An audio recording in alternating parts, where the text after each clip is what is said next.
Hello, amazing screenwriter people. It's Dylan Kussman here again on a Wednesday night, 8 p.m. Eastern, to answer any questions you may have for me about screenwriting. Hi, Sabina. Sabina or Sabina? Write 2 E's for me, or write a letter I for me, Sabina, so I know. Is it Sabina? Sabina. Hi, Allegra. Hi, sister Allegra. Allegra's my sister, everyone. Hi, Haley Foster. Hi, Norio.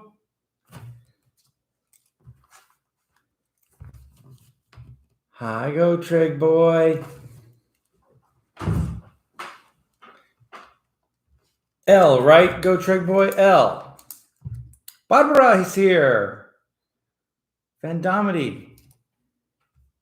That's Grace, right? Let me pop this out and go get the live chat up here.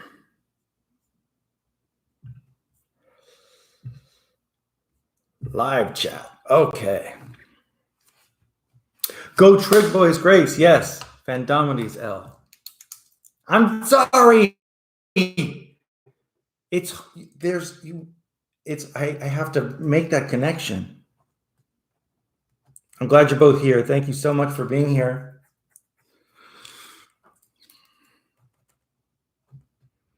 I am here today to answer any questions that you have about screenwriting. Hello, Jimena. Jimena, it's nice to see you. Glad you are here. Glad you are all here. Oh, okay. Sabina. No, I'm going to call it Sabina. Nikita, welcome. Welcome.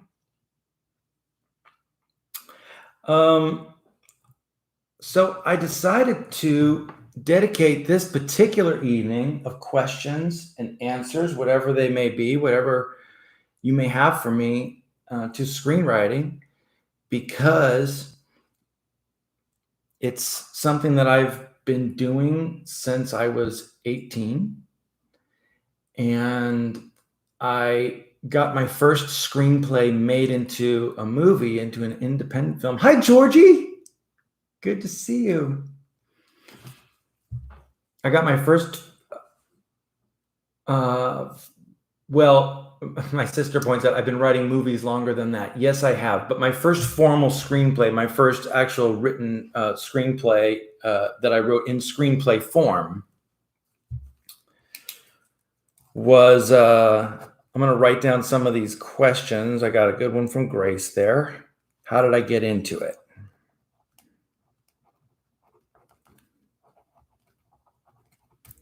Maybe before I start talking, I'll just take, if any of you want to just put your question for me tonight, if you have one already and you've been wanting to ask me, put it in the chat right now and I'll write it down so that I make sure that I get to it.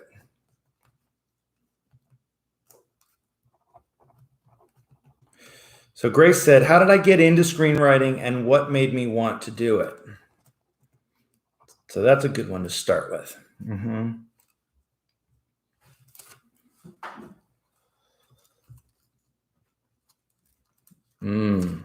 That's a great production question, Barbara.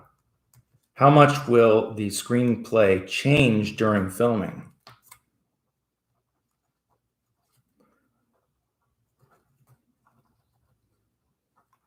I can just tell you my short answer to that is a lot. What's your advice for screenwriters who just got started? That's also from Barbara.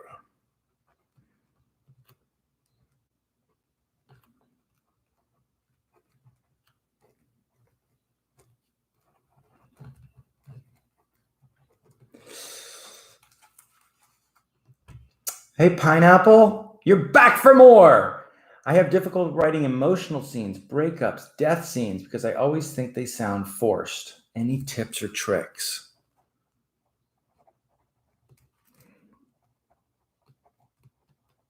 Great question.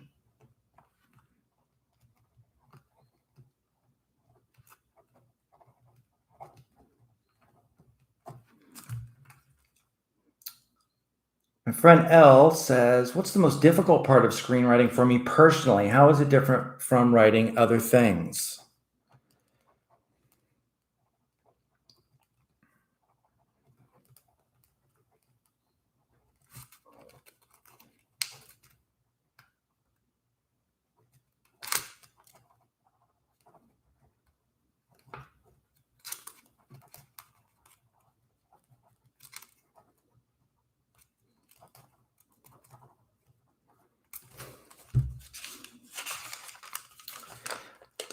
These are incredible questions, Allegra. You're right. Anna Rayhorn, thanks for being here, Anna. So good to see you. Going into, do you have an outline for writing, and do you just go for it and see where it takes you?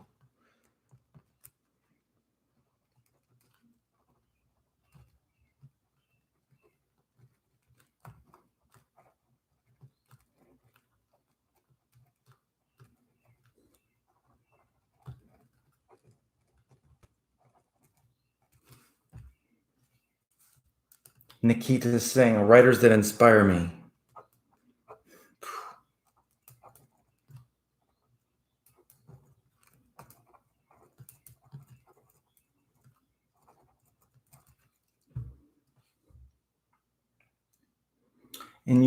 Barbara, in your opinion, what is the most important aspect of building a great character?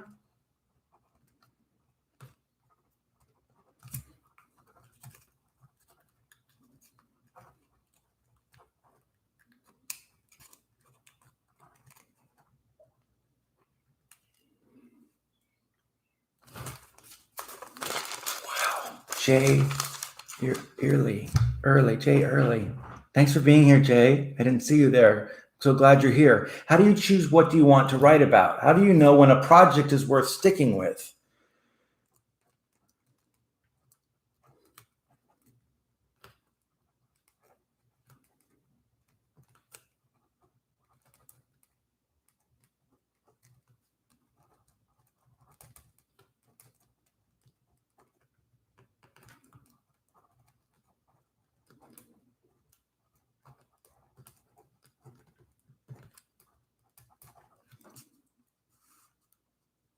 James. Hi. Hola. Finally, you're here, James. Thank goodness we can start. James is here. Okay. L, how do you keep up a story for 2 hours and make sure you have a good beginning, middle, and an end?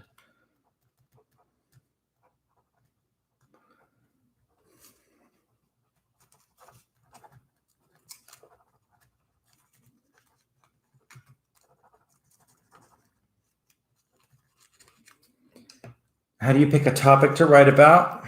Okay, Grace, that's Jay was also asking about that. How do you decide what to write about? Oh, that's great. And Georgie, would you say that doing a course in screenwriting is super necessary when learning how to do a screenplay, or would you say that you can learn enough yourself to write your own?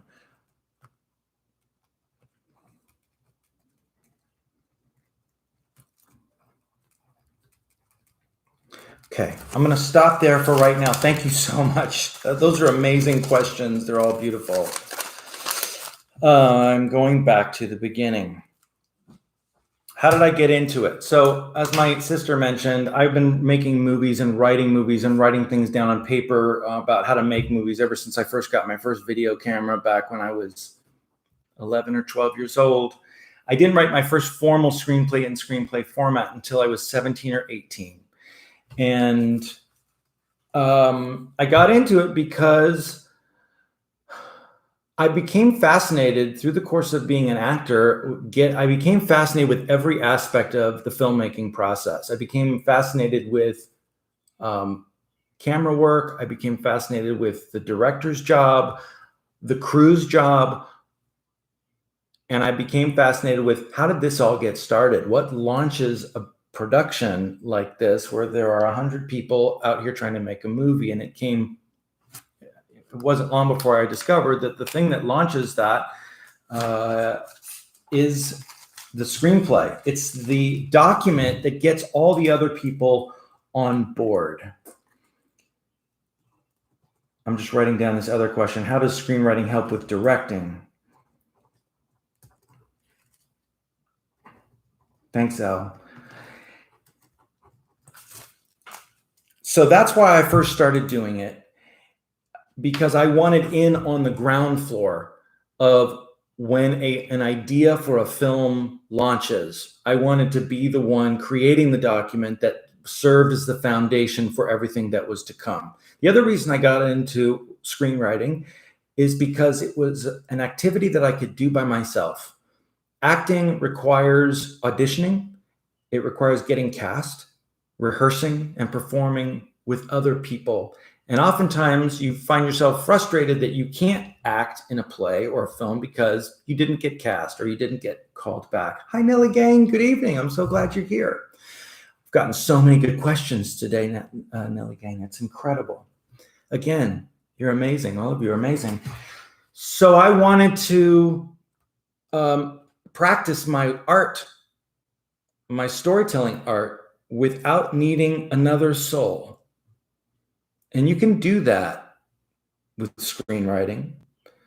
Eventually, you want someone else to read it, and it does have to be shared in order for it to go on and live and become a movie, and it has to gather support and get a director and actors come. You do eventually have to create a community around your screenplay, but to begin with, it's you and your imagination, which is a wonderful place to be as a creative soul, and it allows you to do your work, storytelling, without needing anyone else to begin with. And it's something, I also want to emphasize about screenwriting, which is something I can also emphasize about songwriting and about acting and about filmmaking. It is a skill. It is not a talent. Okay? Do you know why I say that screenwriting is a skill and not a talent? Because, as my teaching guru at the East LA Classic Theater told me, Tonio Melendez told me, a skill you can get better at with practice. So you can get better at screenwriting the more you do it. You also get better at acting the more you do it. Songwriting, filmmaking, it applies to all of those. So it's a skill, not a practice. That's what made me want to do it, Grace. Barbara, how much will a screenplay change during filming? A screenplay will change vastly during filming. As a matter of fact, a screenplay is never finished. If it is not made into a movie, a screenplay is abandoned. It's never finished. You're constantly rewriting. And then when your actors read it for the first time around a table and you hear them say the words out loud and you go, "That was terrible. That line I wrote, I can't believe I made you say that. I'm cutting it." Then you'll get rewritten from the actors. Then a director will sign on and say, "I want to direct this movie, but I don't like that scene and I don't like that scene." And you'll go, "Oh, we have to rewrite the script again." And then the producers will say, "Yeah, we like it, but we'd like to see a little bit more of that character." And you rewrite it again. And then you go and you prepare it, and that you realize that you can't have all the characters dressed in blue, as you said in your screenplay, because if you did that, the audience would be confused. Some of them have to be dressed in green. Got to rewrite it again because of the production reality there. Then you get on set on the day of the shoot and you go, "It's done. It's so perfect." And the actor says, "I don't think I would say that line here because there's already a pot of porridge on the table. So why would I say, where's the porridge here? We've already established the porridge is here. I shouldn't say that." And you go, "Oh, we have to rewrite that. Just cut it." It's getting rewritten right up until the very moment that the cameras capture it. And then the script gets rewritten again once all the footage is in on a hard drive or on rolls of film, and it gets taken to the editing room. And the editor says, "Why did we cut to the bowl of porridge there? We already cut to the bowl of porridge. We don't even need the bowl of porridge in the scene. Let's cut it out." And you realize, oh, he just rewrote the scene again without the porridge. I thought that was so important. It's constantly being rewritten, revised. And a screenplay is really meant to be consumed in the fires of production. A screenplay is meant to be disappeared. It's a temporary document. It's meant to be consumed in the fires of production. Why do I say that? Because production is going to just eat it up. You're going to shoot it's like a map of what you want to go do, but it actually is not meant to exist through time. The movie is what you're trying to make. The screenplay is the means by which you make the film. So it does. So it changes a lot, and thank goodness it does. If it doesn't change a lot, somebody's doing something wrong. If the moment it comes out of your computer and it gets shot that way, then someone's not thinking about it critically enough. Barbara also asked me if I have advice for writers who are just getting started. Yes, I do. Start writing screenplays. You can get books of screenplays, or you can get your favorite screenplays at your local library and see what the format of screenplays are. There's a very specific format to screenplay writing. Every scene starts off with a slug line. And these are just rules, by the way, that you are currently hearing from, an older white man in the screenwriting industry. You can break them if you want, if you decide, I don't want to do it that way. But I do find it's valuable to know the rules and to know what the industry standards are, because what you ultimately want your screenplay to do is get read. And if you write it not in the accepted screenplay format, at least to start your career, you're going to have trouble getting people to read it, because they're going to go, this doesn't look like what I'm used to in a screenplay. So it's valuable to learn the format of screenwriting, and then you can break all the rules that you want. So learn the format. Try and write a short film. Short films can be 5 minutes long. And if you think of the general rule of one screenplay page equals 1 minute of screen time. Thank you, Nellie Gain. How do you deal with an improvised scene?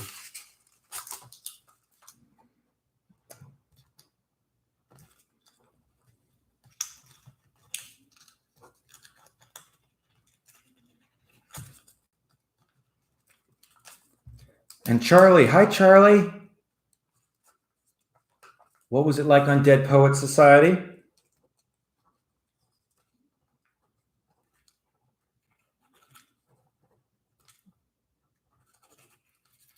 Try and answer that. Yeah, no, how to deal with an improvised scene. Thank you. So write screenplays, write a 5-page screenplay, right? That'll be a 5-minute movie. Get your camera, get your phone, go shoot your friends, go shoot actors saying your lines, cut them together, watch the movie, show it to your parents or your aunt and uncle or your best friend. Say, watch this movie I made. I wrote the screenplay and I shot it. And then I had to say all the lines because I couldn't find any other actors to do it. Watch this movie. And you watch them, and then you'll go, while they're watching it, they'll probably, if they're a good friend or they love you, they'll say, oh, it's wonderful. But you, as having made it, you will say, oh, that one part is terrible. I hated that part. Well, that didn't come out the way I wanted it to at all. And the next time you go, you know what I'll do next time is I won't have the character start crying, and instead I'll have the character get angry. And you will learn. Okay? You will learn. Maddie graduated. I'm so proud of you. Maddie has been in touch with me through social media for many years. She's a superstar theater student, and I'm so glad she's here. And she graduated. I can't believe it. You're growing up too fast. No. Anyway, now you're going to live the life of an artist, Maddie. You're a lifer like me. Good. So write screenplays, make movies from them, show people, you will learn. Also, in terms of an industry advice, if any of you here are looking like, how do I get an agent? How do I totally understand that instinct. I will tell you right now that my advice to young writers who are currently writing screenplays, who have written a bunch of screenplays, and they're like, what do I do with these? I want to get these made by Hollywood studios. My advice to young writers in terms of representation is get yourself a manager. Okay. Agents right now are all conglomerated around these giant agencies, and they basically are only signing people who are going to be surefire, make them tons and tons of money with very, very little work. So who you're looking for is a manager And I'm not talking about in the big management companies like Gersh, okay? Because those are also, they're hunting for the big fish, and you're going to get lost in the shuffle, and you're going to have a hard time getting your emails and letters returned. Find yourself a good mid-level or independent manager who will be a champion of your work and will help you promote your work to their industry sources and to producers. So I know that might not necessarily apply, but I just wanted to say, in terms of an industry, from an industry standpoint, you are looking for a manager. You are looking for someone to read your work, who will love you and say, I'm going to help you get an agent. I'm going to help you build your career. I'm a big fan, and I will take my 5-10% of whatever you make in the future. That's what you want. Yes, lifers. Sabina, you're very welcome. Oh, yay. You remember when Maddie was a baby. I feel bad for my friends. I'm always forcing them to read my work. Grace, here's what I told when I said to my friend Aaron one day. I said, I'm worried I'm going to waste people's time. When I say, can you come act in my movie? I'm making a movie this weekend. Can you come act? I'm going to waste their time. And do you know what Aaron said to me? He said, Dylan, waste people's time. They're not doing anything with it. They are at home playing video games. Tell them you need them and go and make something cool. Tell your friends to read your work. And they'll say, I'm busy. I'm working all week. Fine, just do it. I'll talk to you on Monday. I'll call you. You can read it. It's only 10 pages. Just read it and tell me what you think. Don't feel bad about making people, your friends or your family or people who love you or you love, read your work or listen to your work or watch your work. Just get in their face. It's okay. All right. You're an artist. You're a creative person. You have my permission. Okay. When you finish your movie, you're going to say to someone, sit down. I'm going to show you something. This is good. Okay. Pineapple, emotional scenes, sound forced tips or tricks. Pineapple. I want to recommend a book to you. I'm just going to be really honest with you. This is not going to sound super cool, but I'm just going to be really honest with you about the 3 books that I read that were great advice for constructing scenes and also just structure, screenplay structure. Number 1 is The Screenwriters Workbook by Sid Field. I know it's an old chestnut and people are like, oh my gosh, Sid Field, is this guy really going to talk about Sid Field? It's how I wrote my first screenplay. It was just a lovely little, very simple roadmap about how to write your first one. And it totally helped me write my first one. So that was 1. Number 2, Save the Cat. I know too many people talk about it. Here's why you should read it. You should read it because everyone in Hollywood has read it. And if you have any interest in actually making movies with budgets or with Hollywood or with, larger scale, you should be familiar with the book Save the Cat, because there's stuff in there language-wise that if you use in the room, people go, oh yeah, save the cat. Oh yeah, too much marzipan. Oh yeah, there's a bunch of there's stuff in there that is valuable to just know just on a basic level. Here's the one I want you to read, Pineapple, for your tough emotional scenes. Invisible Ink by Brian McDonald. I'm going to write it down. Invisible. This book is the one, everyone. I didn't write it.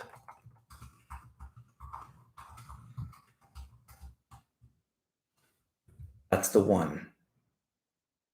That guy breaks it down. Okay.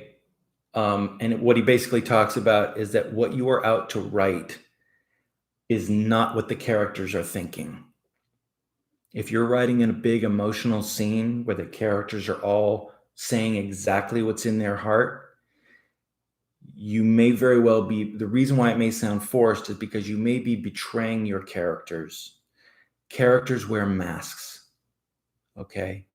And when I am desperately hurting because my father is sick with cancer, my father's not sick with cancer, but when my character is desperately hurting because my father is sick with cancer, I am going to go talk to my sister about the muffin recipe. And if you make the scene about the muffin recipe, but what's really going on is my dad is dying of cancer, you will have a scene that is electric. Who is it that wrote Fleabag? Somebody help me out. Who's the creator of, who's the star and creator of Fleabag? Phoebe. She's so amazing. What's her name? Phoebe Waller-Bridge. She says, every scene should have at least 3 things going on in it. So that's another test for your scene, okay? Yeah, Phoebe Waller-Bridge. Thank you, Maddie. If your scene is only have one thing going on, right? A boyfriend with his boyfriend arguing over the birthday cake, and it's just that from the beginning to the end, you have not created a scene yet. You've created a part of the scene, but also the dog is trying to get out to use the restroom. And also, the muffin timer is going off in the back. Now you've got a scene that potentially to work with that could be really electric because you have 3 things going on. And that is Phoebe Waller-Bridge's, that is her litmus test for when a scene is actually going and working. So I don't know if any of that will help, but if I didn't say anything that will help you with that, Pineapple, Brian McDonald will say a lot. Hi, Julie. I'm so glad you're here. Welcome. We're just answering some fantastic questions. L, what's the most difficult part of screenwriting for me personally? How is it different from writing other things? Let me get a glass of water real quick, everybody. Do you mind? I should have gotten some water before I started, but I didn't.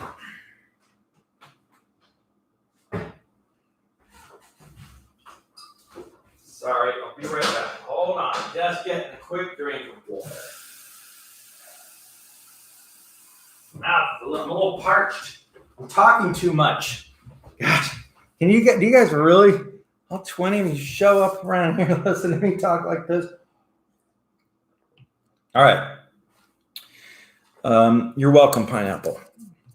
Most difficult part of screenwriting for me, the blank page. The blank page. It's terrifying. Sometimes the act of writing is just sitting down in front of the blank page. The art of writing is the art of applying the seat of your pants to the seat of the chair. That's it. That's it. Very hard. Takes a lot of discipline. You have to be willing to sit there through times when you don't know what to write. Screenwriting or writing of any kind forces you to confront aspects of yourself. And, oh, I'm so glad, Capri-san. I'm so glad. We need you. We need you all to write screenplays and make movies and become storytellers. It's very important. So if you have any instinct to do it, I want you to do it, please. If anything I say, even if it's just one sentence, inspires you to work on something or create something in your field, then this has all been worth it, right? Then it's been great that we've done these lives. So, and as opposed to other things, well, a poem I can rip out in a half hour, a song I can rip out in an hour, maybe even less. I've written songs in the shower. Screenplays are more involved because they're 100 pages generally. If you really want to make sure that somebody reads your screenplay over the weekend, make it under 100 pages. Do it. Make it shorter. When they look to the end, they're like, how long is this? Oh my gosh, it's Saturday afternoon. I have to read my friend's screenplay. How long? Oh, it's 98 pages. I can read 98 pages. It's just a little secret to get people to read it. It looks shorter. Now, I'm guilty of writing some very long screenplays, so I can't claim to be the paragon of virtue on that front. But it is a good thing. I'm gonna turn off this light because why is this light like shining behind me? I don't like that. Let's turn this one on. That's a little nicer. So it requires structure, it requires outline. structure. Beginning, middle, and end of a screenplay are much further spaced apart, as they would be for a novel. So they're a bigger writing project. Anna, do I have an outline, or do I just go for it and see where it takes you? This is a great question, Anna. And I want to keep emphasizing there are no rules. You can do this however you want. And lots of different writers have written lots of different ways. Sam Shepard, who's a great American playwright, he used to just find 2 or 3 characters, throw them in a room together and start them talking. And if after 10 pages it looked like it was going to be something cool, he'd keep writing. And if not, he'd put it in his file drawer. His file drawer was filled with hundreds and hundreds of 10-page scenes that were going nowhere. That's just how he wrote. He would just start with characters, with conflicts, with things. He'd put them in an environment. He'd say, well, let's see what happens. I can't write that way. I have to outline. I have to know where my story is going. I have to know the end of my movie before I write the first scene. I want to know what am I trying to pay off? What is the moment? What are the moments? What are the character payoffs at the end of my movie that are going to rip someone's heart out, or that are going to lift someone up and inspire them, or whatever it is? And how do I get there from here, from the beginning? I have to map it. So I really do believe in outlining. I believe in structuring. A couple of those books that I mentioned talk about structure in them. Save the Cat, Screenwriters Workbook. A lot of people will disparage the science of structuring movies, but I find that watching your favorite films, having read these books and applying some of the things that you learn about how films work, how they're structured, it's a great exercise. And we have to be mechanics. Screenwriters have to be mechanics. We do not run on pure emotion. We are trying to create a structure of emotion for an audience. We have to know how that works. And we have to have examples in our cinema life, in our minds, movies that we've seen that we've loved, that have moved us. We have to be able to sit down and say, why did that move me like that? Why did that character move me? What was it about? I think it's because the character started off looking for a parent figure, and by the end of the movie, they found the parent figure, and that really stirred something in my heart. Now, it gets, it's tough to go into the form of creating this stuff and trying to learn how to do it, because stories have magic for us. A lot of our stories of our childhood and things that we saw when we were younger that meant something to us, they're just magic. We just want them to stay magic. And when we start screenwriting and when we start going, well, how do I do something like that? How do I work on something? How do I move an audience the way that I was moved? It forces you in some ways to start looking at those things with an analytical eye and say, let me watch that again and see, why do I feel that way at the end of Act 2? Why did I feel that way? So, and it becomes something you're learning about doing as opposed to just experiencing as an audience member. Maybe that's also one of the hardest parts about screenwriting too, is it's sort of taken, in a certain respect, cinematic storytelling out of the realm of magic and more into the realm of professionalism. I don't want to say academia, because I still feel it. I feel things. We're emotional people, creative people, we're emotional people. So, but I have had to take my analytical mind. You've had a creative block, and hearing all this is super helpful. I'm so glad, Jay. I'm so glad. You need to pick up your separate piece screenplay from 10th grade. Yes, please. Pick it up. Good, Georgie. Read them.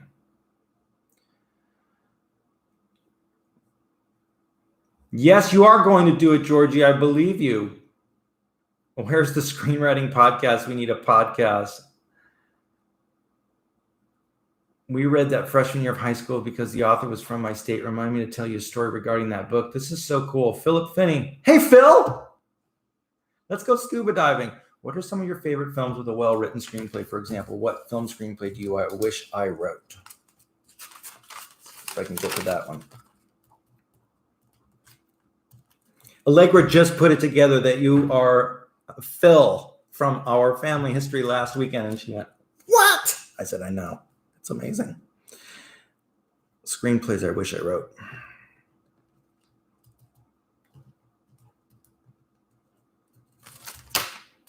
All right. Writers, Nikita. Writers that inspire me.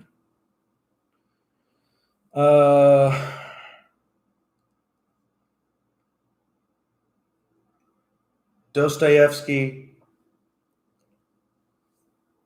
Isabel Allende, Gabriel Garcia Marquez,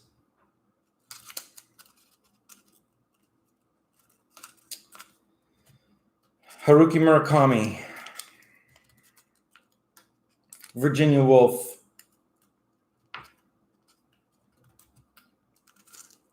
Shel Silverstein,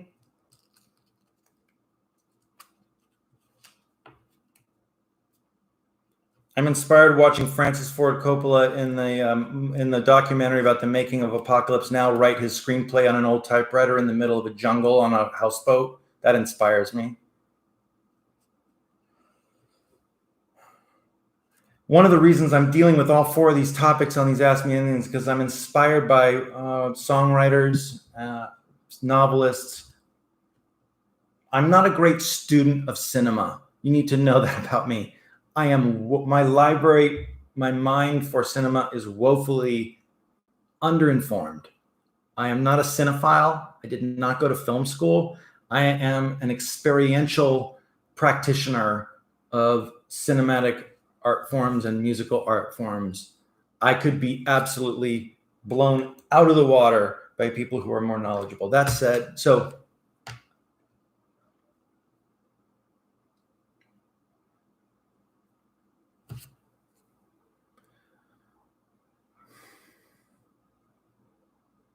I think that's all I'll say about authors. There's so many. I need to come to these things more prepared with names to lay them on you. Barbara, the most difficult aspect of building a great character. When you go to pitch your stories to people and they say, what do you want to make a movie about? Who's this character? The toughest thing to come up with, what they want to know is what makes them tick. And why is what makes them tick relevant to the movie that we're watching them in? And I'm just going to go to Jaws, and I'm just going to talk about Roy Scheider very briefly. Roy Scheider is a New York cop who moves to a small island because he thinks it's going to be a nice, quiet place to be the sheriff. And Roy Scheider is afraid of the water. And you find that out through various points in the scenes that he doesn't like the water. And he's about to have to deal with the biggest, scariest thing in the water. He's actually going to have to get in the water with the scary thing by the end of the movie. And character and story come colliding together at the end of the movie in the most beautiful, elegant way conceivable in a film created by a young Steven Spielberg at the height of his storytelling powers. That's what makes his character interesting. What makes Richard Dreyfuss's character tick? He's a scientist. He doesn't care about monsters and something that's too big or too scary. He's a marine biologist. They're all just creatures that can be understood and that we can figure out, and we can solve this problem with science and with right? And then there's Quint, the sea captain, who's done it for years. What makes him tick? Nothing's too bad for him. It's just another fish. So find out what makes your character tick, and it can carry your character through an entire screenplay, through an entire movie, especially if you work to make sure that what makes your character tick comes into direct conflict with what your movie is about. That's the hard part. Jay Early, how do you know what to write about? How do you know when a project is worth sticking with? One of the most ambitious screenplays I ever wrote was about John Wilkes Booth. John Wilkes Booth was an actor. He was a stage actor, and he was the man who murdered Abraham Lincoln. And shortly after 9/11, I was reading about him, and I was also hearing a lot of stuff on the news about people saying, why did they do it? Why did the terrorists commit those horrific acts on 9/11? And there was a lot of suppressing of that question. And the answer to that question was a very simple two-word answer: they're evil. That's it. We don't talk. There are no motives to explore. And I started to equate somehow my reading about John Wilkes Booth and about how he had committed this horrible thing on this American martyred president and the perpetrators of 9/11. And I started to go, if I can't ask, why did John Wilkes Booth do it? Why did he do that? Then the race is doomed to repeat the mistakes of the past. Now, some people say, those who do not remember history are doomed to repeat it, and those who do are doomed to watch it be repeated, which I like that, right? But in terms of the idea of John Wilkes Booth started to take place in me of, let's explore exactly the moments leading up to why John Wilkes Booth crept into that theater and shot Abraham Lincoln in the back of the head. And that's a movie. That's a movie. So I don't know how to always tell people how to write things, but I will just say this. That story grabbed me, that character, that idea, that era grabbed me. And I was like, I have to write about that because no one's written that yet and I want to see it. So writing what you want to see. If you're really stuck and you're like, I have to try to write a screenplay or a short film and I don't know what to write about, a lot of times what I suggest people to do is, can you come up with a moment in your life that confused you? My aunt and uncle got in a fight outside of our house at Christmas time. I don't know what it was about. It seemed as though it's because he left the trunk open and all the presents got stolen out, but that could be the beginning of a movie.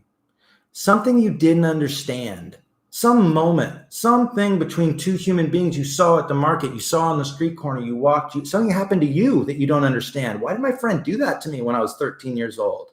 I haven't heard from her for 5 years. Why? Because of that? What's that all about? Story, conflict, something to explore with a movie. Let's put these characters together and see if I can't work it out that way. Another thing I do tell people to do sometimes when they're really stuck for material are dreams.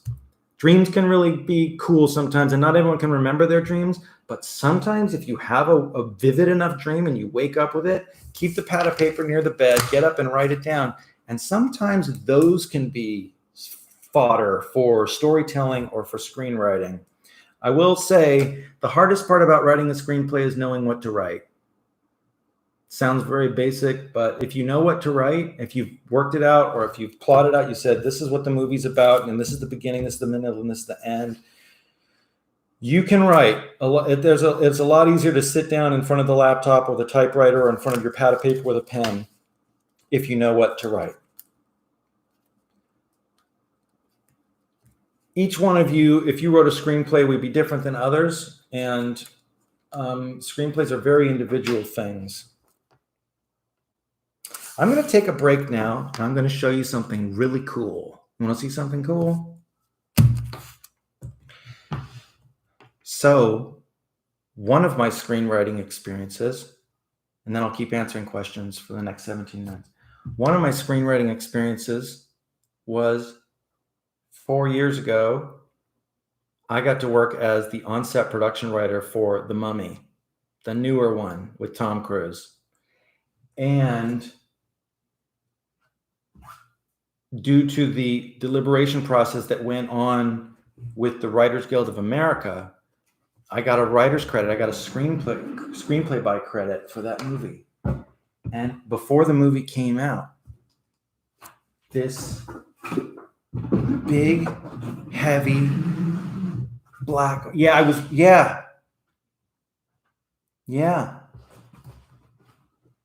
this big, heavy box showed up at my house.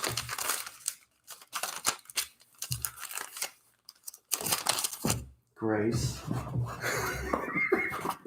And I was like, what is in here? This is the benefits of having your screenplay writing dreams come true. And I got to work on a big Hollywood blockbuster movie and I got a credit. This thing came in the mail. So I opened it up. This really nice lid. And there was a card inside. Dylan. Dear Dylan. September 3rd, 2016. Thank you. It was a real pleasure to work with you. I look forward to our next. Best, Tom Cruise. What is in this box?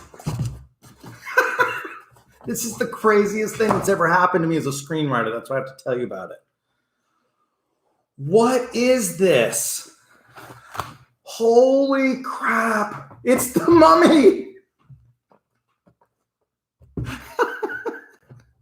It's the sarcophagus. It's the sarcophagus. It's really heavy. It's super heavy. Look at its face.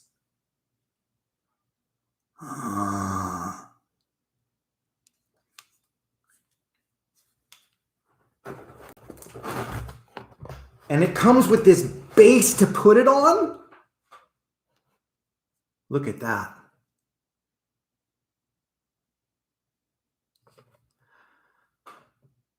I had to show you guys that. That is the wildest gift I've ever been given in my professional life, I have to say.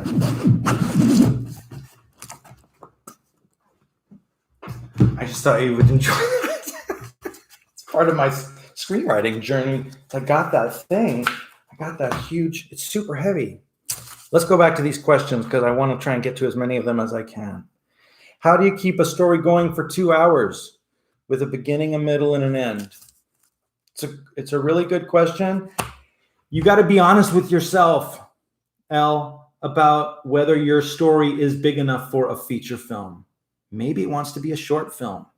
Maybe you only have the 3 scenes, you know, the girl with her dad and then the girl with her group of friends at the party. And then the girl comes home and her mom really gets into it with her because she showed up after curfew. Maybe that's the movie. If it's not, if it's no, then the next day she goes to school and then all the kids find out that she stayed out late and she was with this guy or whatever. And you're like, oh, well, okay, now maybe it is a 2-hour movie. Now you need to structure it and find out, oh, that was just the beginning scene and then it comes, right? Maybe it's a television show. Maybe each episode is only an hour long, like on Netflix, you know? And that this girl's story is going to go on for years of her life in school, actually. That's what it wants to be. You have to be honest with yourself. Start writing it, start structuring it, and be honest with yourself. Is this thing a story that wants to go into a movie theater or onto Netflix or Amazon Prime for 2 hours and just be done? Is that the impact that this has, or is it something else? There's so many formats in which to tell stories on film now with screenplays that you've got to be honest and be willing to switch gears. It will tell you what it wants to be. How do you decide what to write? Grace, I think I talked about that already. Georgie, do I think that you should take a class or do it yourself? I will never, ever talk badly about people who go to film school or want to take a class or a workshop. I think there's a lot of value in building a community and getting around other writers, and you all write something, and every week you come together and share what you've written and give each other criticism. I will just tell you that my school was the school of do it over and over again and get better and better as you go.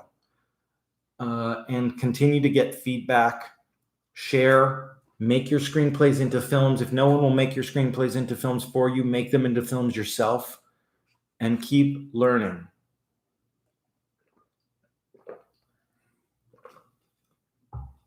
There's no one right answer. I wish I could give you one. I'm starting a class. It's called the School for Wide Creatives. I'm going to put 8 people. I want to put 8 people in a Zoom room. Screenwriters. I would love it if it was a couple screenwriters, a couple actors, a couple songwriters, a couple filmmakers.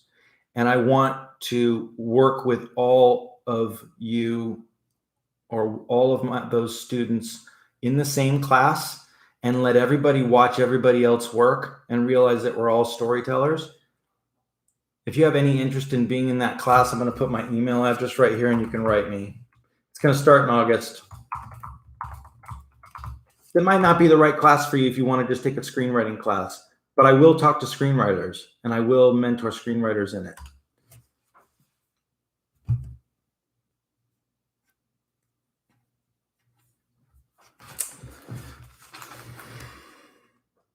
What else? How does screenwriting help with directing? Immensely. Acting also helps screenwriters. That's why a lot of this stuff does cross purpose, because as an actor, I write for actors. I know what that character wants to say. If I was playing that character, do you know what I'd say right here? I would talk about the muffin recipe because I wouldn't want to talk about the fact that my dad is dying of cancer. So being the actor and knowing that I don't actually want to talk about what's going on, I want to act what's going on, but I want to say something else, that informs my ability as a screenwriter.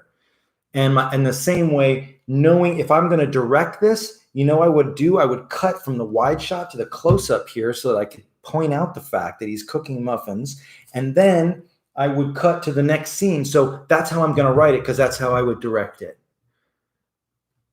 So you're telling your story, and a screenplay should be mostly about what we see. One of the big mistakes I'm just going to point out that young screenwriters make is they think that the screenplay is about what people say. Yes, but mostly the screenplay is what do we see? Tell me the story in images. That's what movies are. I know it might seem like as you watch your favorite shows or your favorite movies, oh, this is just all these characters talking. It feels like that maybe, but you got to remember how much information you are taking in every microsecond through what you're seeing, where they're standing, what room they're in, what they're wearing, where they walk. She left. Why did she leave? She walked out of the room then. Oh, he walked in when she said that. Those two walked out when they got mad at each other. You're being told information through pictures, and you have to write that in your screenplay. You cannot assume that the reader knows what they're watching. Tell them what they're seeing. What are people doing? Character is action. Character is what people do, not what they say. And that's a big lesson that I learned from the Screenwriters Workbook by Sid Field. Characters are what they do. So I know you think you gotta talk your character, make them talk their way through the movie in order to tell the audience what they're about. No, the harder job, what do they do? How did he steal the car? How did she climb the building to save his life? Tell me. You got to tell me. You got to take me there with pictures. That is an important lesson for directors too. Every shot tells a story. Every shot tells a story. If the characters are standing far apart from each other, they're not getting along. Move the characters closer together without saying anything, they're in love, right? There's a lot of storytelling going on with the camera in the square of the camera frame. And you know that as a screenwriter, if you know that, you will write it that way. So they do cross purpose. Nellie Gain, how do you deal with an improvised scene?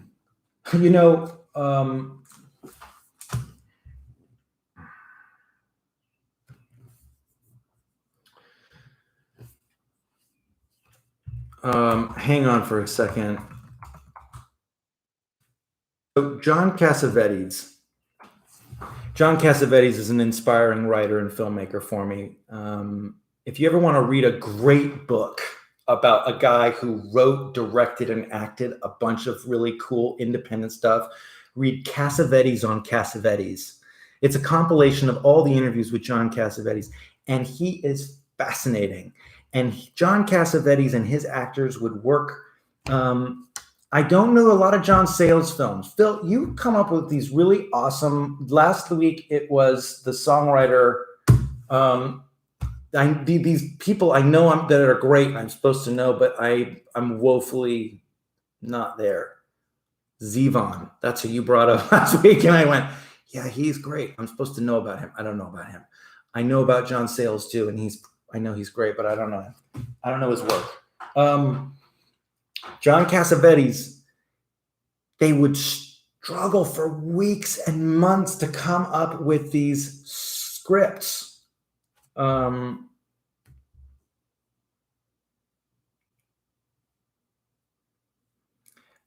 Georgie, I said it's called the School for Wide Creatives. It's called the School for Wide Creatives. That's what I want it to be.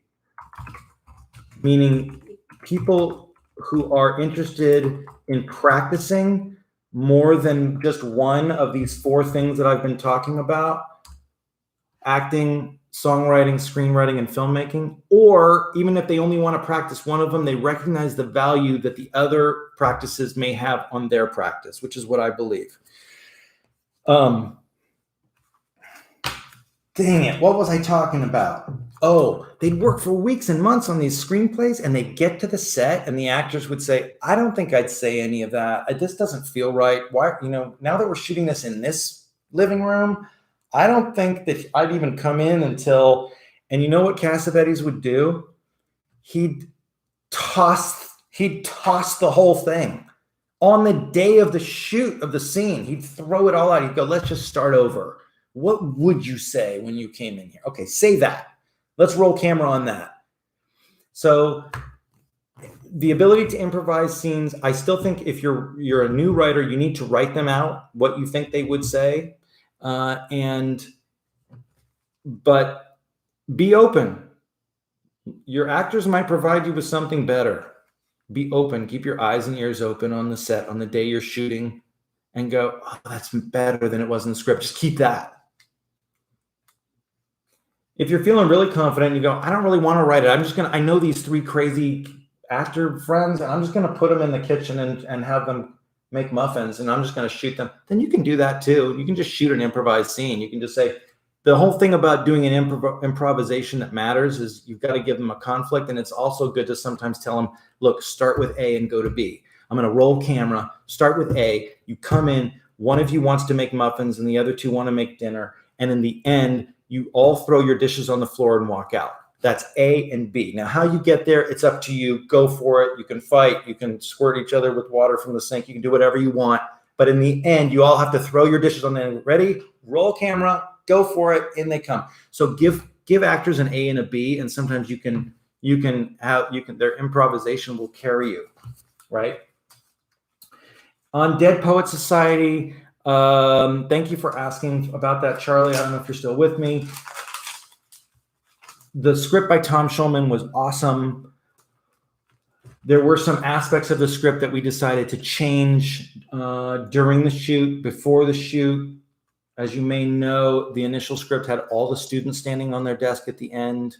And I in particular fought for Cameron to not stand up. I said Cameron wouldn't stand. The director agreed, so that changed. A lot of the language in the cave when we first got there, in the script, they started getting into the literature really quick. And we said, I think it might take them a minute. They all smuggled food out and they're just going to eat. And then Charlie breaks out his saxophone. And then, so we tried to build up to it a little more. And Peter Weir kind of worked with Tom Schulman so it changed, it morphed, because once we were all together and the boys were kind of possessing our characters, those scenes changed and built. But so much of it was on the page. And of course, then Robin brings a great improvised sensibility as well to everything he does. Screenplay I wish I wrote, Phil, Mudbound. Recently, Mudbound. Also, I read a great screenplay for an Amazon movie called I Am Your Woman. Dang, that screenplay is good. I didn't see the movie, but it's a good screenplay. I don't know who wrote that. I think a husband-wife team wrote it, and it's good. I Am Your Woman, Mudbound. I teach Mudbound to my film students. Dee Rees directed it. Anybody there seen it? You seen Mudbound? Go see it. It's good. It's a good period American film. She's amazing. I think that's all I got for us today, everyone. That's been the hour. It's been fantastic. Thank you so much Yes, thank you. I agree. That's interesting. I didn't want Cameron to stand because I think that shaped a lot of how fans saw him. I know. And I will tell you that not standing on that desk that day, Grace, was the most difficult thing I've ever experienced as an actor. Not being able to stand with the other guys was extremely painful. It was extremely, and it was an emotional day. It was extremely painful, but I knew it was right. I knew it was right for the character. And sometimes you have to do something that's right for the character that hurts you personally. That's what we sign up for as storytellers. And we do it with our screenplays too. Sometimes the character doesn't want to do what I want him to do. And I know that a lot of people talk about screenwriters that, oh, I'm the god of my world and I'm omniscient and I can control and manipulate all the story. Just so you know, when you are really in tune with your writing and with your story, it's going to dictate things. Your characters are going to say, nope, that's not what I would do there. And you're either going to say, yes, you are, and you're going to shove them into your pre-planned thing, or you are going to say, okay, well, then what does that mean? And you're going to listen, right? I've talked about listening a lot. Listen to your story, listen to your characters, and it starts to take on a life of its own if you let it. If you let it. That's the real skill, and it's very difficult. Thank you so much. Thank you. Thank you. Thank you. Thank you. Okay, Phil, good to see you. Thanks, Elle. Thanks, Grace. Thank you, Julie. Thanks, everyone. Thanks, sister. Thanks, Nilly Gain. Thank you, Nikita. Thank you, Sabina. Good. I'm glad it was inspiring. Go to work. Write me if you want to join my my class in August. Could be fun. I think it could be really interesting. Bye for now. Take care, everyone.